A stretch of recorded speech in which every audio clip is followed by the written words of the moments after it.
Boa noite a todos. E hoje venho então responder às vossas perguntas. Não houve perguntas. Não interessa. Não digo que há males que venham por bem, mas Deus sabe todas as coisas.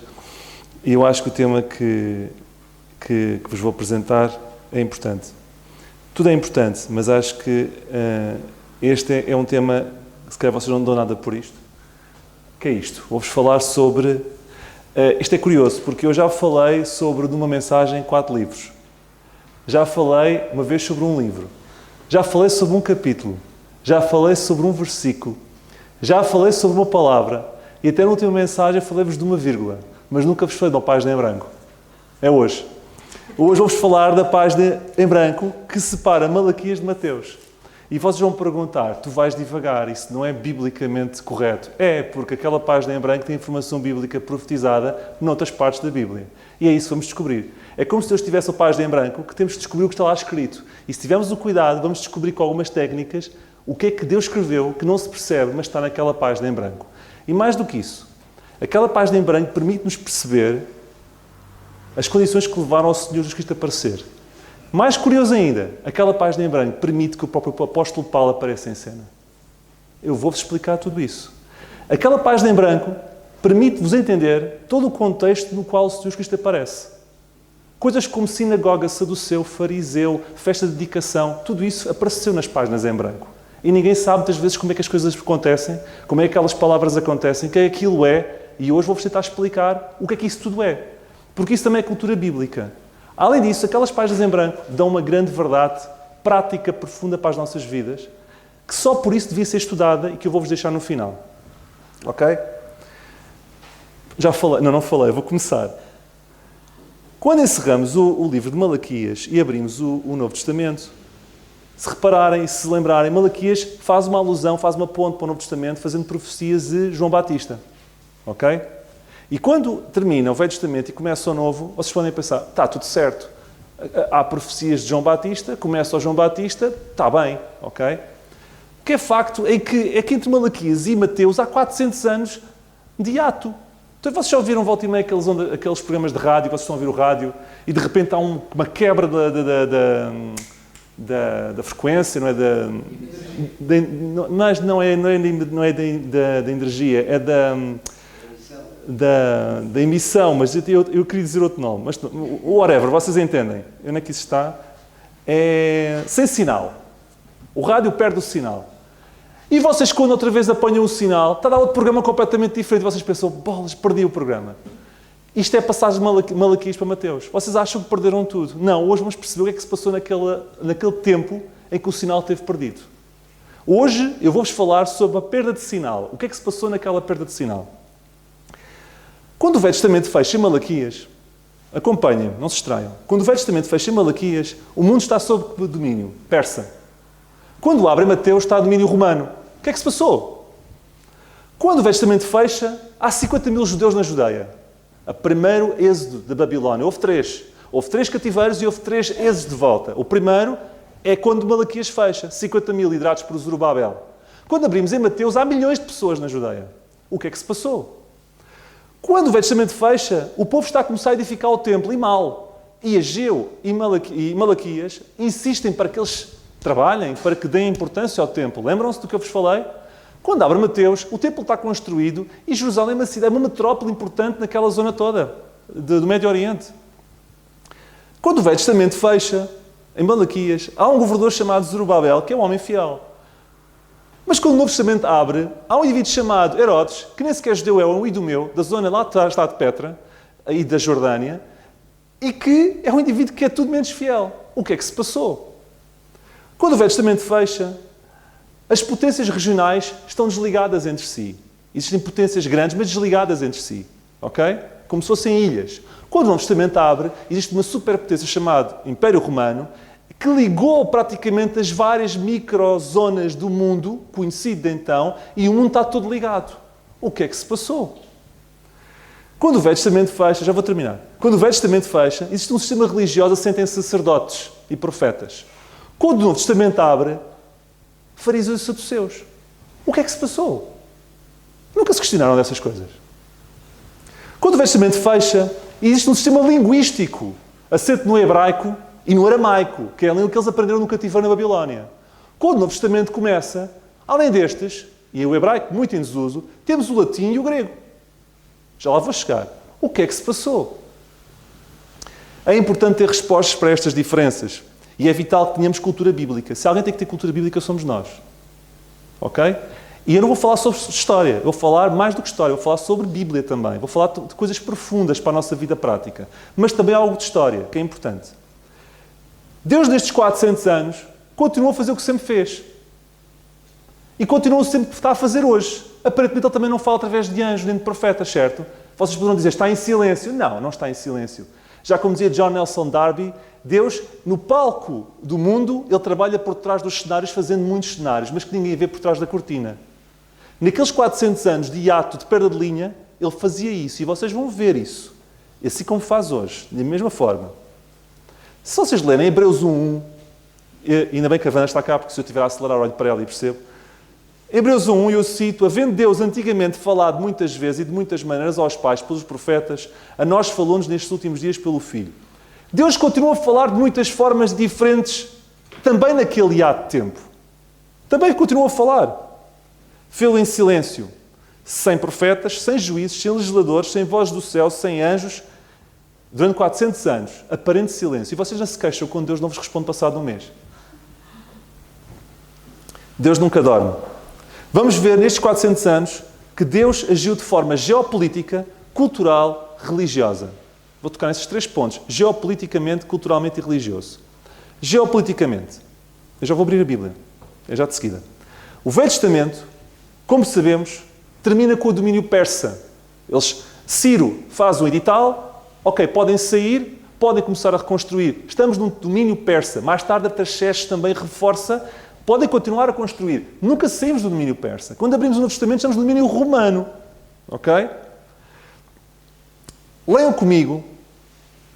Agora vou-vos dar uma notícia. Deus antecipou, através das profecias de Daniel, o que se ia passar na página em branco. Querem ver comigo? Vamos ver primeiro Daniel 2, capítulo 29. Leiam um bocadinho, porque é importante nós lermos. Afinal, isto é um estudo bíblico, não é? Só mesmo uma quarta-feira à noite é que eu ia-vos falar sobre uma página em branco, não é? Se fosse um domingo, vocês davam um tiro. Daniel 2, estou a brincar. Daniel 2 é uma passagem muito conhecida, e versículos 29. Portanto, 2, 29. O que acontece aqui? O que acontece é aquela história muito conhecida em que o rei Nabucodonosor tem um sonho. E depois de ter o sonho, ele não diz para os sábios interpretarem o sonho que ele vai dizer. Eles dizem assim, os sábios vão ter que dizer o que é que eu sonhei, sem eu lhes dizer nada, e vão ter que o interpretar. Ninguém conseguiu interpretar nada. Então Daniel faz uma micro-reunião de oração, lá com os amigos dele, e depois da micro-reunião de oração, em que eles entram como gatinhos, saem como leões, como costuma dizer, ele vai ter lá com o chefe da coisa, e assim, chama lá ao rei que eu já sei qual é a resposta. E diz assim, versículo 29. Estando tu, ó rei, na cama, subiram os teus pensamentos ao que há de ser depois disto. Isto é o Daniel a falar ao rei. Aquele, pois, que revela os segredos, te fez saber o que há de ser. A mim me foi revelado este segredo, não porque haja em mim mais sabedoria do que em todos os ventos. Daniel revela um espírito humilde, ele revelou porque não era melhor que os outros, mas para que a interpretação se fizesse saber ao rei, para que entendesse os pensamentos do teu coração. Então, o que é que o Daniel interpreta? Tu, ó rei, Nabucodonosor, estavas vendo, e eis aqui uma grande estátua. Esta estátua que era grande, cujo esplendor era excelente, estava em pé diante de ti e a sua vista era terrível. A cabeça daquela estátua era de ouro fino. O seu peito e os seus braços de prata, o seu ventre e as suas coxas de cobre. As pernas de ferro e os seus pés em parte de ferro e em parte de barro. Ok, até aqui. Depois, ele agora vai interpretar isto. Versículo 37. Tu, ó rei, és reis de reis, pois o Deus do céu te tem dado o reino e poder. Ou seja, tu és rei porque Deus o quis. É a força e majestade. E onde quer que habitem os filhos dos homens, animais do campo e aves do céu, etc, etc. Agora, o que é que ele diz aqui? Onde quer que habitem os filhos dos homens, animais do campo e aves do céu, ele os entregou na tua mão e fez que dominasses sobre todos eles. Tu és a cabeça de ouro. Ou seja, naquela estátua, a Babilónia era a cabeça de ouro. Estão-me a acompanhar? Ok.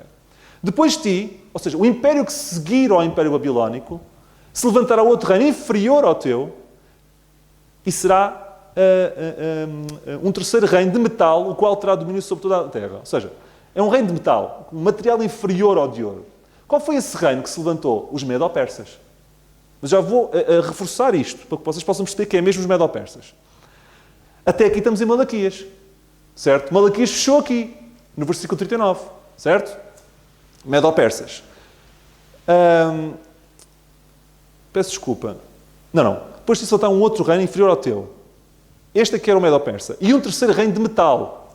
Este já é no período da página em branco. O terceiro é no período da página em branco. Qual foi o terceiro reino a seguir ao Medo-Persa? O reino grego, o Império Grego, Alexandre o Grande.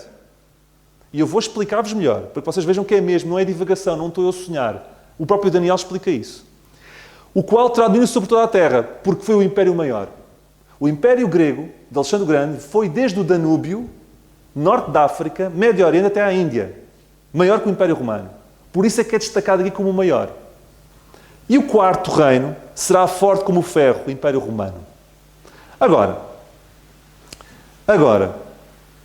deixa-me interpretar isto. Eu vou avançar. Para corroborar isto, em Daniel 7, ok? Eu já vou aplicar tudo isto, está bem? Eu só tenho que introduzir isto, que isto é importante. Daniel 7, aqui é Daniel que tem uma visão, não é Nabucodonosor. Mas é curioso que esta visão de Daniel corrobora a visão da estátua do Nabucodonosor. E o que é que Daniel sonha? Versículo 1 do capítulo 7. No primeiro ano de Belsazar, rei da Babilónia, teve Daniel na sua cama um sonho e visões da sua cama. Ok? Versículo 2. Eu estava olhando a minha visão de noite e eis que os 4 ventos do céu combatiam no mar grande. E 4 animais grandes, diferentes uns dos outros, subiam do mar. Cada animal é uma potência, é um império. O primeiro era como o leão e tinha asas de águia. Quero-vos dizer uma coisa. Vocês, um dia, ou logo à noite ou amanhã, Google, porta Istar, que é a reconstrução no Museu de Berlim da porta de uma das portas principais da Babilónia, que foi levada peça a peça para ser reconstruída em Berlim. Todo de azulinho. E sabem qual é o símbolo da Babilónia naquela porta? É um leão com asas. Ouro. Estão a ver? Primeira peça. Ok? Portanto, o primeiro animal é um leão e tinha asas de águia. Ok? Isto é a Babilónia. É como se fosse uma duplicação do sonho. Mas em vez de falar em peças de metal, de prata, de bronze e de ferro, agora fala de animais.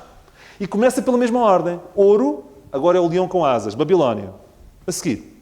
Ou seja, é como se Daniel estivesse aqui, Deus a dizer assim, eu vou corroborar o sonho para que aqueles que vão viver no século XXI todos possam perceber o que é que vai acontecer. Eu não vou falar só sobre peças de metal, eu vou também pôr aqui animais ao barulho, para que tudo isto possa se jogar e que não haja dúvida nenhuma que aquelas pessoas possam perceber que naquela página em branco estava escrito. Estão a acompanhar? 2. Qual é o segundo animal? Não interessa, versículo 5. Continua olhando e eis o segundo animal, semelhante a um urso, o qual se levantou de um lado. Isto é curioso. O animal seguinte foi os Medo-Persas. E porquê é que diz que é de um lado? Como se o urso andasse torto. Porque o Império Medo-Persa, eu vou utilizar vocês vão me desculpar, um exemplo político faz lembrar assim, a qualquer tipo de interesse. Hein? A coligação da AD entre o CDS e o PSD, em que o CDS é isto e o PSD é isto. Então, os Medo-Persas era igual. Os Medo-Persas era uma coligação assim. O urso andava de lado. Estão a perceber? O urso estava de lado porque era uma coligação desequilibrada. E foi a que seguiu ao leão com asas. Portanto, é o segundo animal. Terceiro, 6. Depois disto continua olhando e eis aqui outro, semelhante a um leopardo. Gregos. E porquê leopardo? Sabem quanto tempo Alexandre demorou, o Grande, e ele meteu-se nisto porque... Eu não tenho tempo, não posso explicar. O Alexandre o Grande demorou quanto tempo a conquistar o que conquistou do Danúbio, Norte da África, Médio Oriente, Arábia e tudo, Iraque, Síria, Irão, Índia, tudo, 12 anos. Leopardo. Estás a exagerar. Não é bem assim, será? Vamos ver o que diz aqui mais. Leopardo tinha 4 asas de ave nas suas costas e 4 cabeças. Alexandre o Grande tinha 4 generais. As 4 cabeças. E quando ele morreu, o reino foi dividido pelos 4 generais, as 4 cabeças. E eu até sei o nome dos generais. Eu já vos vou dizer. Estão a ver as páginas em branco a escrever-se? Nós temos que pegar na história e aplicar à Bíblia. Nós temos que ser conhecedores destas coisas. Eu já vos vou dizer tudo isto. Deixa-me só passar. Eu tenho que avançar e eu não quero estar... Depois, o último, exatamente, o quarto de uma terrível, espantoso, de ferro, forte. Isto tem a ver com o Império Romano. Mas eu quero destacar agora mais o Império Grego. E sobre isto, o Império Grego, agora vou-me dedicar aqui um bocadinho, que isto é muito importante. Eu estou-vos a falar da página em branco. Atenção, estamos naquele contexto de página em branco. Há um historiador muito famoso, que é o Joséfo, que era um fariseu também. Eu fiquei a saber quando estudei isto, eu não sabia. Ele era um fariseu, alguém que procurava estudar também a lei, e que é reconhecido por todos como credível. Não é, o que eu vos vou dizer não é Bíblia, mas o que eu vos vou dizer, juntamente com outras coisas que vos vou dizer a seguir, faz sentido. E segundo os escritos de Joséfo, estudem e procurem, se quiserem. Eu já estive a ver, e é verdade, porque eu antes de dizer aqui as coisas eu tenho que estudar, porque eu não posso ser disparado. Joséfo escreveu que quando Alexandre o Grande estava a começar a conquistar o Médio Oriente, ele depois de conquistar a Síria, desceu para Jerusalém para conquistar Jerusalém. E o sumo sacerdote na altura chamava-se Jadoá. E segundo Joséfo, este Jadoá, vendo que Alexandre se aproximava, pegou nos sumos sacerdotes todos e com as vestes foi ter com o Alexandre o Grande a meio caminho. O Alexandre o Grande, quando o viu, prostrou-se e disse: eu tive um sonho a sonhar que alguém me ia aparecer do Deus vivo com uma boa notícia para mim. E o Jadoá diz-lhe assim: eu tenho aqui o rolo de Daniel comigo e eu acredito que tu és o leopardo. E o que Joséfo diz foi, a partir daí, o Alexandre fez uma promessa: eu não vou destruir Jerusalém, eu vou cuidar do vosso povo e vou ter um carinho particular pelos judeus daqui em diante. E a história prova que ele teve isso. Eu já vos vou mostrar a seguir porquê. Por isso é que eu acho que tudo isto bate certo. Eu acho isto espetacular. Atenção. Isto não é Bíblia, mas é algo histórico que eu queria vos dizer. Porquê é que ele não destruiu nada em Jerusalém? Porquê é que ele não tocou no templo? Não roubou sequer nada? Não acham estranho? Ele fez isso noutros sítios. Porquê é que não tocou em nada? E porquê é que ele protegeu sempre os judeus? E já vamos ver isso. E a importância para o Novo Testamento. A importância para a vida de Jesus. A sério, já vou dizer porquê é que teve importância para a vida de Jesus Cristo. Vida mesmo de Jesus Cristo terrena. Eu estou a ver a vossa cara de alguns aqui a franzir o sobrolho, a dizer: onde é que tu te vais meter, David? Sim, é verdade, eu já vos vou explicar. Leiam comigo Daniel 11, e a última passagem de Daniel que vamos ler. Daniel 11:4. Ele vai falar sobre Alexandre o Grande. Ok? O reino da Pérsia, depois o reino da Grécia, e estando o reino da... Versículo 4, ainda no contexto do reino da Grécia. Estando ele em pé, o reino da Grécia, Alexandre o Grande, o seu reino será quebrado. Estando ele de pé. Sabem quantos anos Alexandre o Grande morreu? Com 33 anos, quando ele estava em pé. Ele foi envenenado na Babilónia, no palácio de Nabucodonosor II. Ele foi quebrado, estando ele em pé. E será repartido para os 4 ventos do céu, os 4 generais. E foi para 4 ventos do céu. Porque um foi para o norte, outro foi para o sul, outro foi para o oeste, outro foi para o oeste. São os 4 ventos do céu. Já vou explicar como. Mas não para a sua posteridade. Pois é, ele tinha um filho no ventre da sua mulher, Roxana. Os generais esperaram, prometeram ao Alexandre que iriam cuidar do reino até ao filho nascer. E quando o filho... Isto é história, atenção, não é minha invenção. Quando o filho nascesse, iriam dar o trono a Alexandre II. Mas quando Alexandre II nasceu, eles mataram Alexandre II. Não houve posteridade, como a Bíblia tinha prometido. Mataram Roxana, a sua mulher, e mataram o irmão de Alexandre o Grande. E eles garantiram que a sua posteridade não continuasse. Isto foi profetizado aqui por Daniel. Eu não estou a inventar. Isto passou-se nas páginas em branco. Versículo 4. E porque o seu reino será arrancado e passará a outros. Ok, a outros quais? Cassandro ficou com a Grécia e Macedónia. Lisímaco ficou com a Ásia Menor e Trácia, a atual Turquia. Seleuco, e este Seleuco tem pano para mangas, já vou explicar, ficou com a Síria e a Babilónia. E Ptolomeu, já ouviram falar do Ptolomeu? Ficou com o Egito, o norte da África e a Arábia. Estes 4 generais. 4 ventos, norte, sul, este, oeste. Ok? Mas não para a sua posteridade. Agora, vamos começar a falar sobre mais para nós. Mas eu tinha que pegar nisto, ok? Porque isto tem a ver com a geopolítica. Antes, eu não resisto. No capítulo 11, leiam depois com calma. Nós já estudámos Daniel. Eu não toquei muito no capítulo 11. Fala-nos de guerras entre o reino do norte e o reino do sul. Porquê? Porque na Síria ficou os Seleucidas. do general Seleuco. E eles sempre perseguiram Jerusalém. E quando vem aqui Reino do Norte com o Reino do Sul, é os Ptolomaicos, dos Ptolomeus do Sul, do Egito, que travavam a tentativa de tomar posse de Jerusalém, com os do Norte, os Seleuças da Síria, que tentavam tomar posse de Jerusalém. Isto é Reino do Norte e Reino do Sul. Mas não é só isso. Isto também aponta para o Anticristo, também. Mas não vou avançar por aqui. Até porque o Anticristo virá, teoricamente, da Síria. Porquê que eu estou a dizer isto? E fecho o parênteses logo a seguir. Lembram-se do rei de Tiro, que é apontado como uma figura também do Anticristo? Isso é Síria. E o Antíoco, houve um rei que é o 8º rei da dinastia dos Seleucidas, ok? Que é como se fosse o 8º filho do general Seleuco, ok? Que perseguiu Jerusalém de tal forma, que ele intitulou-se como o Deus vivo. E vinha também da Síria. Curioso. Da Síria vinha sempre pessoas que se intitulavam como Deus vivo. E fez imensas tropelias em Jerusalém, só para vocês terem uma ideia. Isto está aqui no capítulo 11, do Norte, a tentar tomar conta do Sul, da Síria, a tentar tomar conta de Jerusalém. Ele, só por curiosidade, ele matou 80 mil judeus, vendeu como escravos 40 mil judeus, travou o acesso ao templo, obrigou os sacerdotes a sacrificarem porcos no templo. Coisas horríveis. E agora vamos começar a entrar. Para o povo se libertar deste Antíoco IV, que é um indivíduo horrível, que estragou tudo o que havia para estragar a nível de cultura judaica e espiritual, houve a revolta dos Macabeus. Eu não tenho tempo para explicar isto. Vocês nunca repararam que há muito uma expressão em Israel que é o Maccabi, ou os Macabeus, ok? Até há clubes de futebol chamados Maccabi Tel Aviv, Maccabi Haifa. Maccabi e Macabeus está em todo o lugar. Porque os Macabeus foi o Afonso Henriques deles, entre aspas. Porque, eu não vou explicar a história, eu não tenho tempo, mas é muito gira. Mas eu não vou explicar a história. Os Macabeus, fartos deste rei do Seleucida, Antíoco IV, em 25 de dezembro do ano 164 a.C., calhou, em pleno inverno, eles fizeram uma revolta. E expulsaram esse rei. Ok? E, para comemorar essa vitória, estabeleceram uma festa chamada Hanukkah, que ainda hoje é celebrada, e que na Bíblia, em João 10:22, era a festa de dedicação. O Senhor Jesus assistiu à festa de dedicação. Está escrito João 10:22, e em Jerusalém havia a festa de dedicação e era inverno. É inverno. Estão a ver, final de dezembro? Inverno.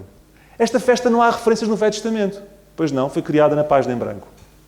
E foi mantida. Ainda hoje se mantém o Hanukkah. Não como nome de festa de dedicação, mas Hanukkah, que prova e que mostra a vitória dos Macabeus sobre os Seleucidas. Ok? E a libertação.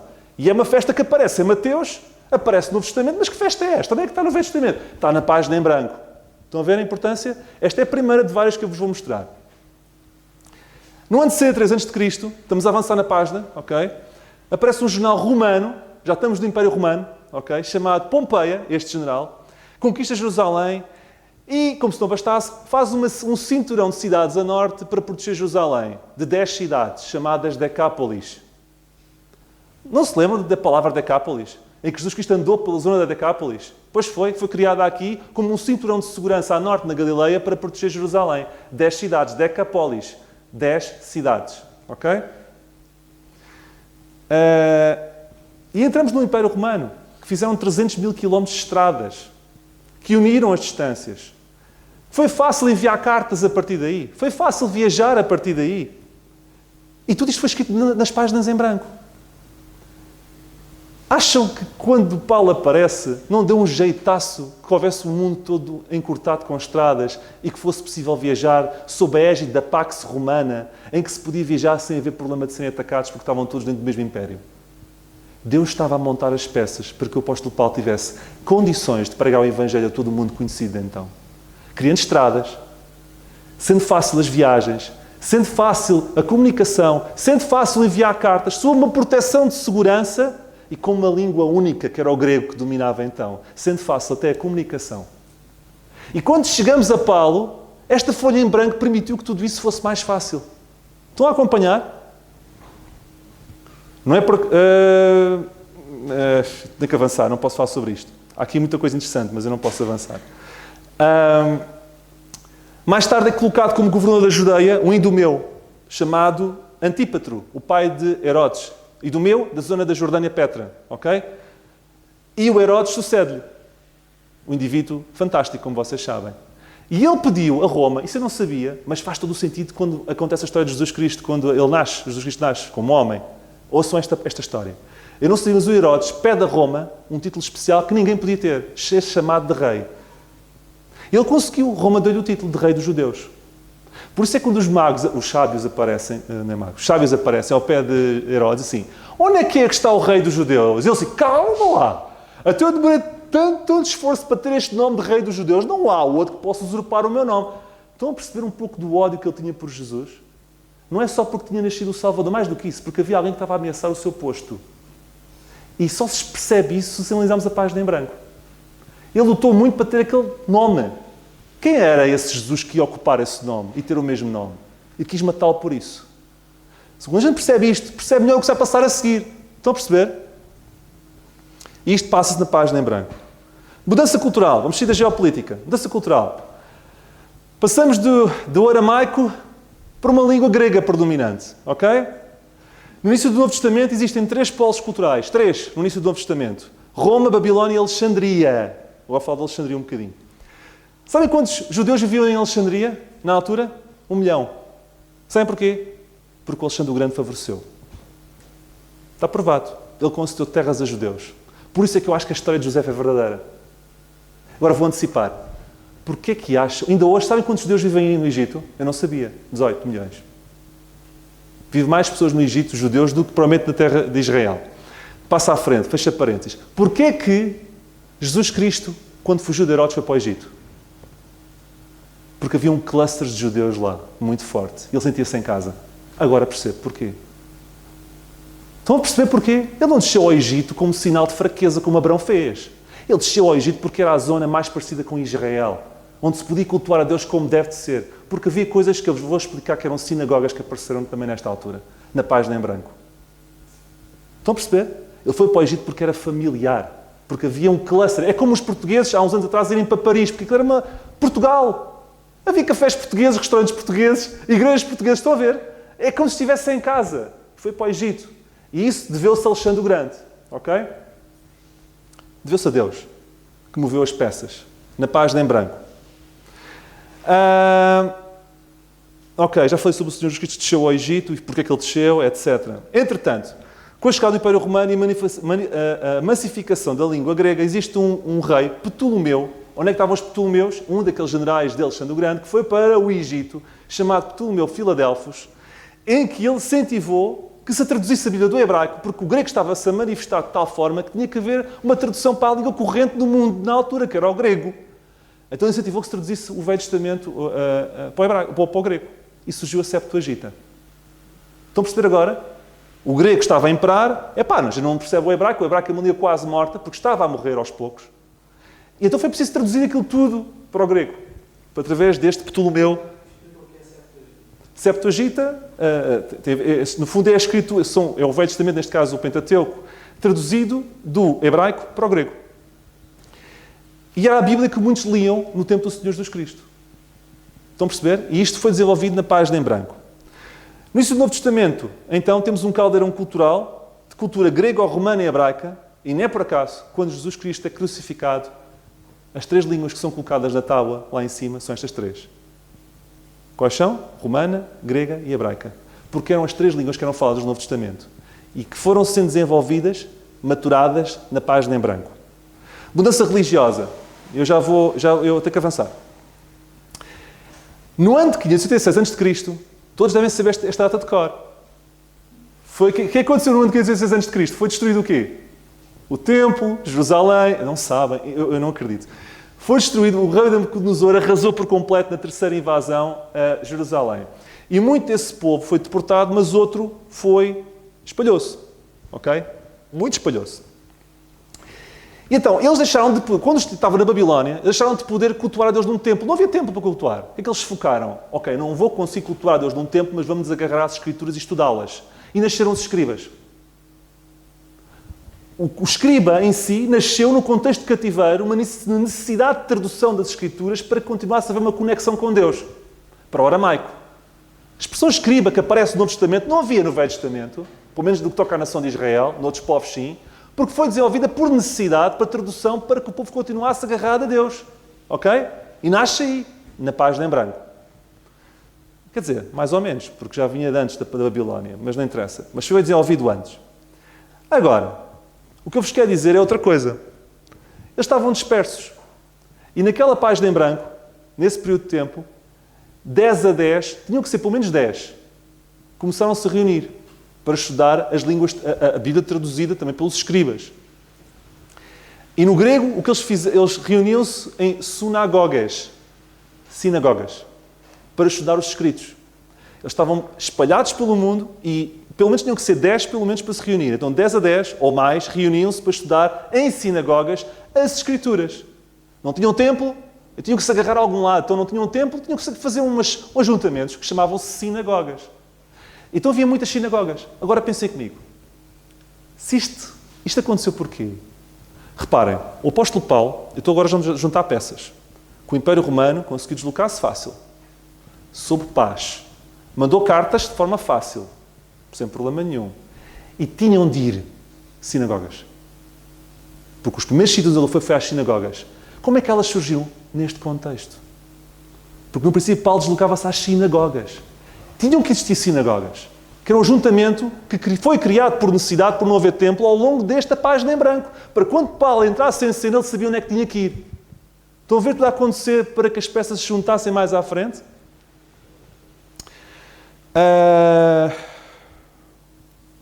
Finalmente, nesta parte religiosa, e depois vou falar sobre um tema muito rápido, surge também dois grandes grupos religiosos, os fariseus e os saduceus, nesta página em branco. Ok?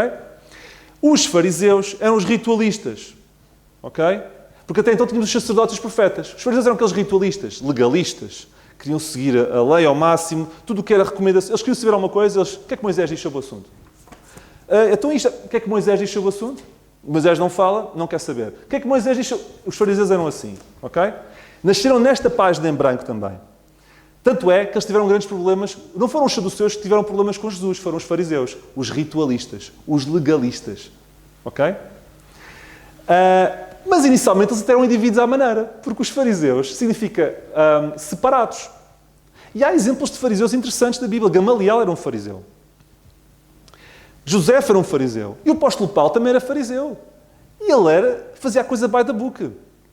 Ele diz que ele era exímio. Ele fazia a coisa de forma perfeita. Perfeita não fazia porque ele era homem, mas ele procurava, no seu melhor, cumprir a lei. Portanto, não diabolizemos tanto o fariseu em si. O fariseu é a manifestação prática de que o homem não consegue por si próprio cumprir a lei. Mas, no fundo, existe algo de bom, porque é uma manifestação do próprio homem que quer chegar a Deus, através de separação.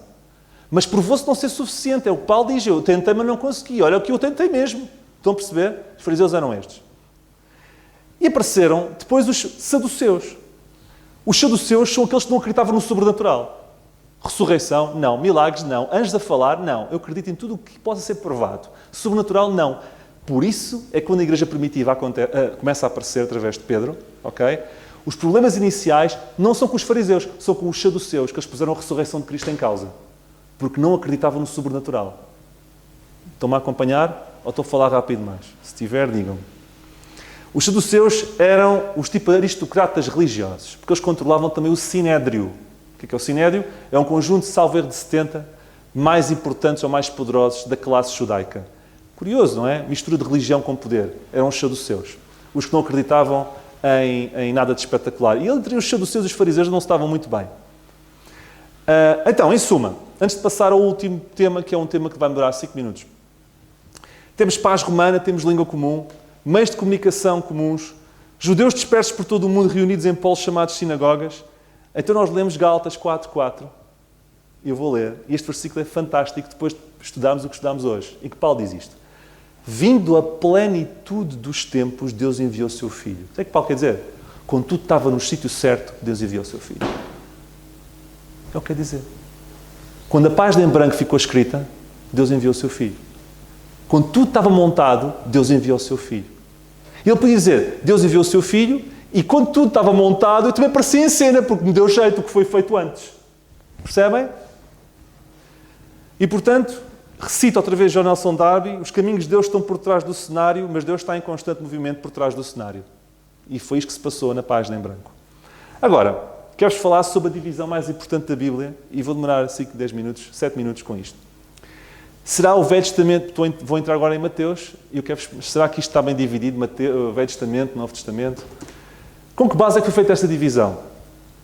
Será que é para dividir o que diz respeito a Israel do que não diz? Olha, não me parece.